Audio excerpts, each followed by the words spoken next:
a long day of mining in day 333, I realized on the way back that I walked over some diamonds. Day 334, I spent all day just trying to grab a second horse. It's harder than it looks. This one's not as good as Warthog, but he'll do. And if he dies, I won't be sad. Day 335, I'm setting up farms for beets, potatoes, and carrots. At this point, I've never successfully made a villager breeder, and I read that multiple types of food can help. And at night, I checked that the price of glass was back to normal. So it's time for more profits. But first, I gotta get my poll numbers up, so it's time to start a war. This war took several days, mostly because I had to run away several times. I took so long, the raid was no longer active. But the raiders didn't despawn, so I still had to kill them. So even after killing all the raiders, it took so long that I wasn't even a hero. Yeah, no profits for me today, just back to shoveling. I'm still shoveling on day 341, but I'm telling you, I'm gonna turn this sand into emeralds. And at night, I lit up the surrounding area. As you can see, there's tons of zombies in these parts. This should be the last day of profits for a little bit. I'm getting very close to my goal, which I'll talk about tomorrow. Oh look, it's tomorrow. Time to set up this beacon. This is what I needed all of those emeralds for, to set up a beacon at max power. And there it is, my first beacon. It's beautiful. The beacon allows you to choose from a variety of powers that all. And the very first thing I wanted to do was to go back to the end to get a second elytra. In my 300 days playthrough, pretty much everyone called me out for not putting mending on my elytra, so I'm trying to fix that right now. But of course, remember, this isn't normal Minecraft. This is hardcore. If I die, it's over. So even though I really wanted that elytra, I spent all of day 302 tunneling to get one. Yeah, this is a little awkward, but I wasn't recording for the real day 303, so I already have that elytra. Luckily, I took this screenshot to post on Twitter for day 303. It's our only evidence. Day 304 was mostly just me on a horse, but by the end of the night, I was back home.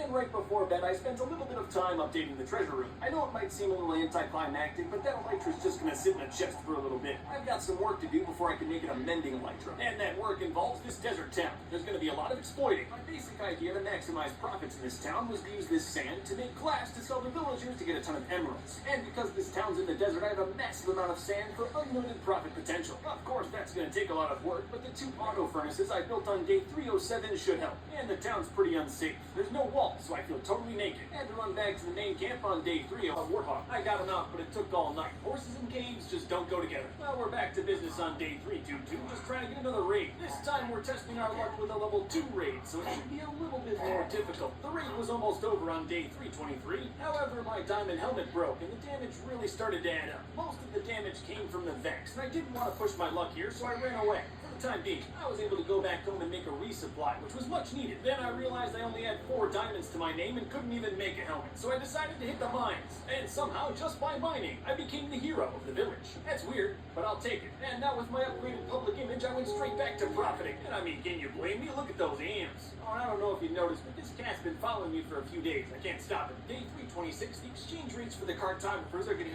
absolutely horrible. They're charging me way more now. Even though I'm the hero, I'm fairly certain it's because I'm selling them mountains of glass. I should probably calm down here for a couple days. And I did. I built the wall in the desert, but I wasn't recording. I made it out of sandstone. Thought it was fitting. There's still a lot more to do. All of day 328 I spent lighting up the wall. Wasn't recording again on day 329. All I did was line the wall with cacti. I thought it would help keep zombies away. It doesn't. Still gotta find ways to keep myself busy, so on day 330 I built a farm. I mean, how am I gonna be a big fat cat glass tycoon if I can't control the local food production? Day 331 I went back to the abandoned mine shaft. I had nothing else to do. It was a fairly... Once I lured him into my house, I got to the business of curing him. It took a while. It was almost the next morning when he turned back into a villager. He almost immediately started going through my house though, so I dealt with him. Day 310 was essentially just spent making a massive sugarcane farm in the desert, and production on that sugarcane farm continued to day 311. By the end of the night, the desert was looking pretty fertile. Day 312, I'm finally starting to make some profits, selling off my glass panes to these cartographers in the desert town. But of course, if I want the real profits to begin, I have to set up an involuntary breeder. Just know that this is not how you want to construct one, and I learned that the hard way. That night, I decided to explore some nearby caves. Not only did I find an abandoned mine shaft, but I also found a zombie spawner. So needless to say, I also spent all of Pi Day down in the mines. Day 315 was spent consolidating my servants into one factory. There aren't that many of them. It didn't take that long. That night I did a drive-by and a pillager captain to get the bad omen effect. And now it's raid time on day 316. Of course, I would never bring turmoil to the desert town. I'm in that first town that I found that I don't care about anymore. There's one single villager in this town, and as long as he doesn't die, I'll win the raid, so I'll keep him safe. The raid lasted well into the night of day 317, but because it was a level 1 raid, it wasn't that hard. I got the victory. When you defeat a raid, you become the hero of the village. That's what that icon in the top right of my screen indicates. When you're the hero of the village, you get discounts in the store, so every glass pane I sell to these cartographers makes me more profit. My hero status lasts for about 2 or 3 days, so of course that's all I'm gonna be doing. By day 320, I wasn't a hero anymore, so it was back to shoveling. And,